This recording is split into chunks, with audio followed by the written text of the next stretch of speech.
Hi friends, Shabarish Varma ప్రధాన పాత్ర పోషించిన ఇన్స్పెక్షన్ బంగ్లా అనే మలయాళం వెబ్ సిరీస్ G5 లో రిలీజ్ అయింది. 2 గంటల 19 నిమిషాలు ఉన్న ఈ సినిమాని ముక్కలు చేసి 7 పాటల కింద చేసి ఒక్కొక్కటి 20 నిమిషాల లోపు ఉండేలా చేసి రిలీజ్ చేశారు. ఇది ఎలా ఉందో చూద్దాం.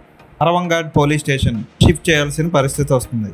అక్కడ పాత గవర్నమెంట్ దెయ్యాల బంగ్లా అని పిలువబడే ఇన్స్పెక్షన్ బంగ్లాలోకి పోలీస్ స్టేషన్ మారుస్తారు.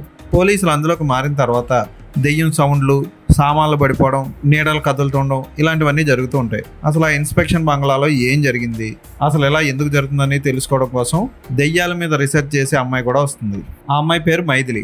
ఆద్య ప్రసాద్ ఈ పాత్రను పోషించింది. ఆ అమ్మాయి చూడడానికి చాలా అందంగా ఉంటుంది. ఎక్కడా ఎక్స్పోజింగ్ చేయదు, శుభ్రంగా నీట్గా ఉంటుంది. చూడడానికి మాత్రం ఫేస్ అదిరిపోతుంది.